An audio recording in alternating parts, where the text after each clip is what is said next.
Uh, Hello, Shrutopadi and team Abhivyakti. I am Coral.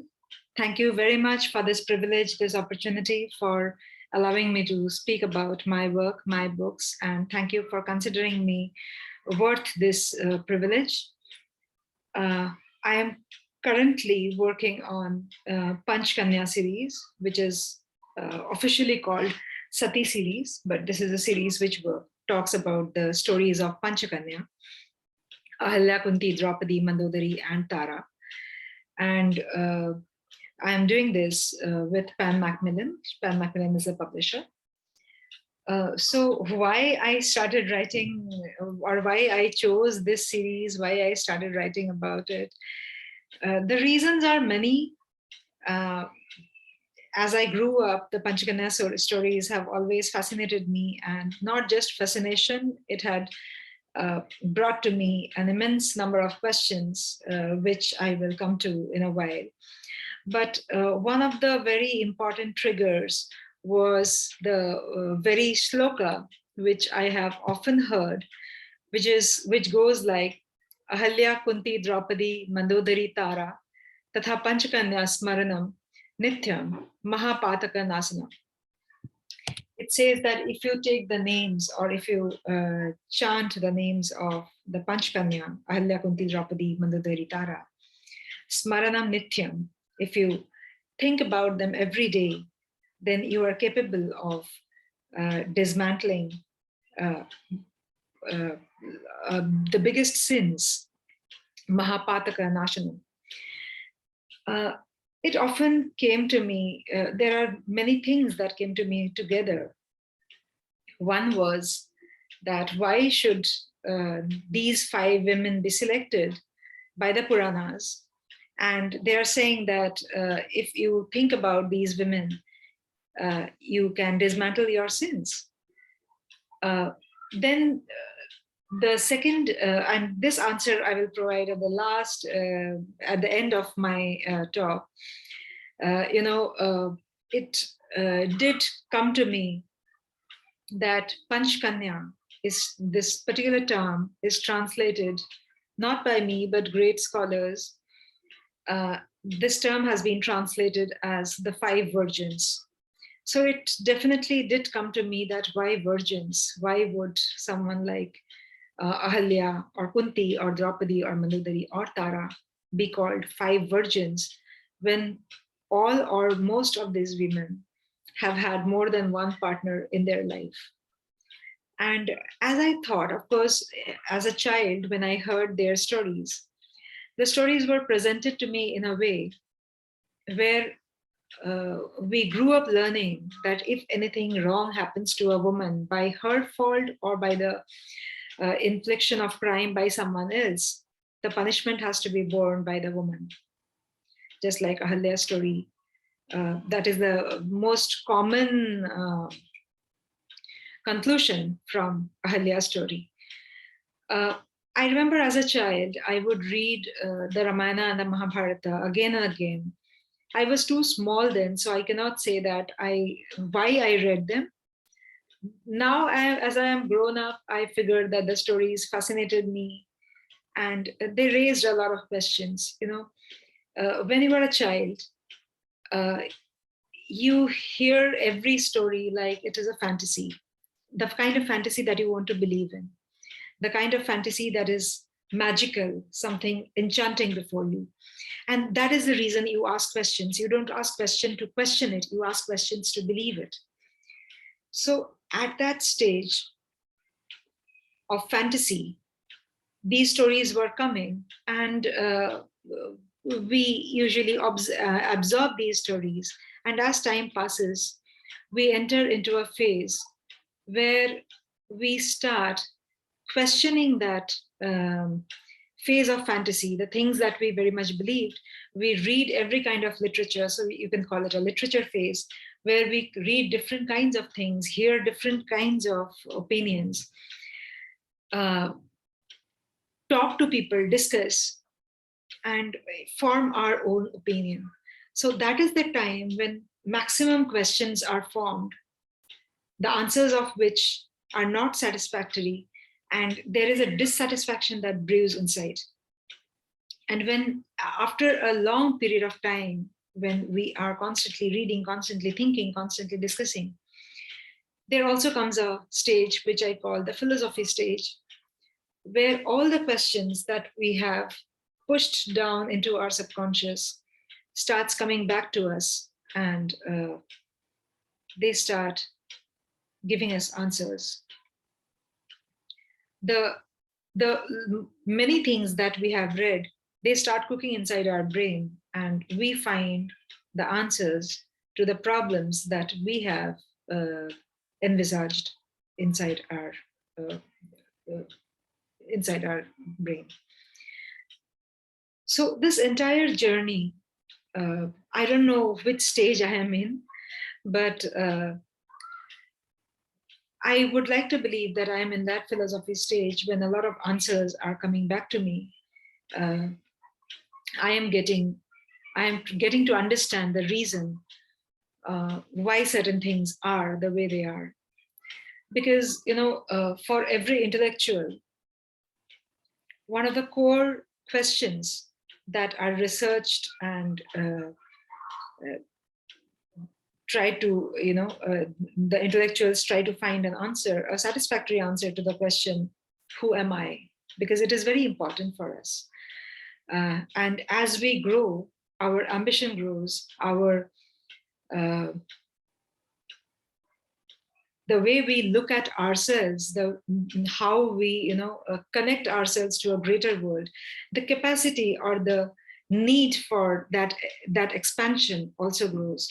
So we refuse to stay confined into one name, one surname, one house, one state, one community, one country, one continent. It's enormous list. We just want to grow bigger and bigger and bigger and find our relevance in a greater world. And for every intellectual, when they try to find out the answer of who am I, they often don't get that answer from their immediate space, which is very small. Immediate space would mean your name, your surname, your relatives, your family, your community. It's small. They try to grow bigger.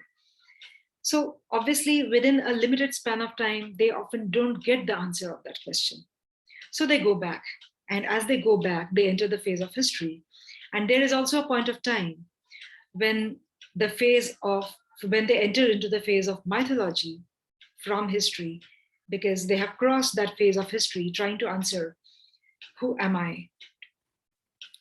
Now, mythology tends to bring back a lot of answers because mythology is eternal. You cannot bind it to a time. The stories of King Ashoka or Chandragupta Maurya from history may or may not be relevant to you today. But the stories of Ahalya, Kunti, Draupadi, Mandodari, Tara, Chitrangada, Maitri, Gargi, all these women, you will find some kind of relevance in every era. In every era, they have left something which can be, inferred from their stories. Now, as we understand that a vast time has progressed since the time these ancient literature was written, and we have crossed a very patriarchal period when these stories had been presented to us through a very regressive patriarchal filter. Now, when those stories are told to us, they obviously glorify one section of the society and try to suppress the other section of the society. And it has been my learning that every kind of divisive force is actually a power game. You can talk caste, religion, politics, community, nationality, gender. Any of these are actually a power game where one section wants to say that we are more powerful than the other section. Now, obviously, when the men tried to get more power and establish that over the women, they had to prove that with certain, examples. And the stories from the Indian mythology have always been, they were, they are, and they have always been, and they will be our go-to stories, because those are the stories that every person in this part of the world relates to. These are the stories that are told to a child in Indian, or at least in Hindu households. Those are the first stories that are fed to the child, and the child grows up with the pride and belonging for the mythological characters.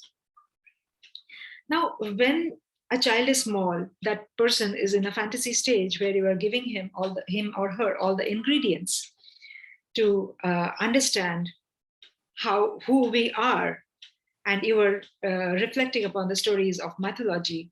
You are telling the stories of Bhishma and Krishna and Arjun and Karna, all the men warriors, and you hardly tell them the stories of Sita and Damayanti and Kunti and Draupadi and such like. It never came to us, actually. If you ask your parents now, probably they wouldn't have an answer. Probably because the stories have never been seen from a woman's perspective. So in those regressive eras, or in those patriarchal retelling of the stories had been filtered in a way that they suit the patriarchal narrative.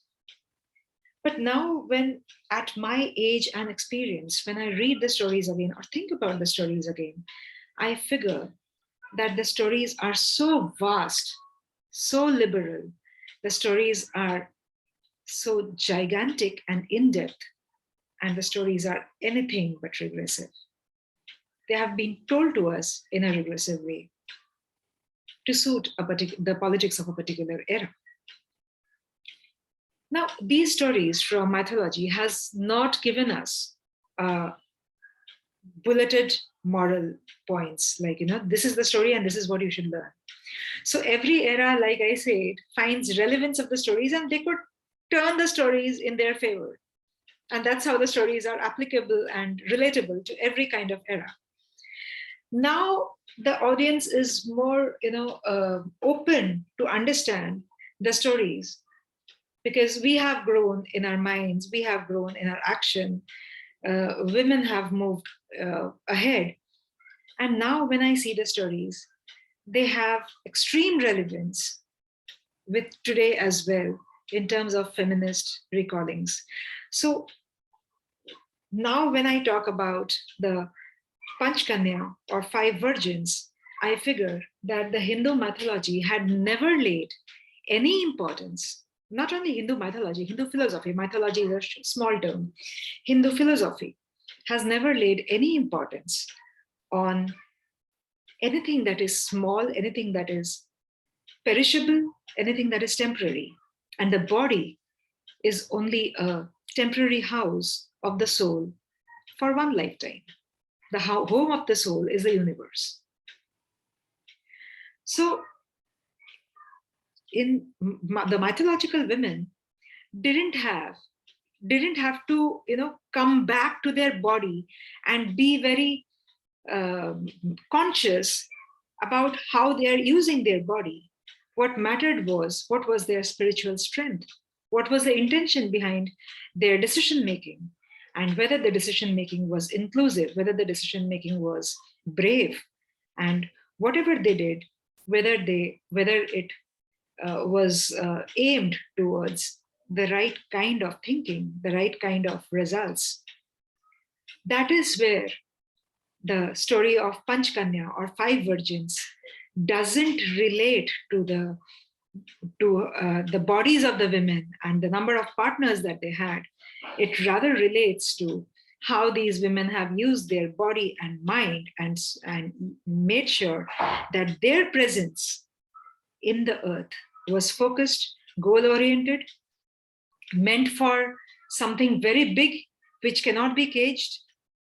And they didn't allow the naysayers, people from outside, to impact or influence that focus or that goal. And that is the reason why they are called five virgins, the ones that cannot be touched, the ones who are beyond people's influence when they set their goal towards something. Coming back to something that I had started with, which is the sloka. If you remember the five virgins, or if you remember the Panchkanya every day, your sins get dismantled. What I have realized while writing the Panchkanya is this sloka doesn't just talk about chanting their names. It's not that every day in the morning at a particular time you must say Ahalya Kunti Draupadi Mandodari Tara, Ahalya Kunti Draupadi Mandodari Tara. It doesn't work that way. The sloka is actually inviting you to spend time with these women, think about them, think about their decision, understand why they did whatever they did, and look at their stories, look at their challenges, their life, and how they navigated through all those challenges. And you will find an answer to every kind of pain that you may have felt. You will find liberation from every kind of force that holds you back. You will find that all the kind of sins that you are fearing of, or you may have, you may have had your own sins in your life. And when you look at their life, you will feel that you will understand the cause and consequences factor, and you will feel far more spiritually elevated. So that is what the sloka actually says. But it may be, most of us don't know about the sloka, and even if we know, we think that chanting the names will do the job. The sloka actually talks about spending time. And this is my interpretation, of course, and I can feel that because I have spent time and I'm still spending time. Ahalya, Kunti, Draupadi, Mandodari, Tara. Ahalya and Kunti are on the shelf. Draupadi is on the editor's table. Mandodari and Tara will come out subsequently. All these women, the way I have seen their journeys, are terrible. They are, when I say terrible, I don't necessarily mean it in a negative way. I mean that they are action stories. The actions and the decisions of these women are exemplary. And it covers a huge range from interpersonal politics to intercommunity politics to even man-animal politics. The entire range is covered in the stories of the Panchkanya. I hope you will read my stories, and there are many other writers who are working on women's narratives from women's mythology. Do consider reading them, consider spending time with them, and consider re-looking at the stories that we have heard as children from the women's perspective. You will find a lot may have changed within you and in the world around you. I hope this makes sense to all of you, and I hope whatever I said will be considered positively. Thank you so much.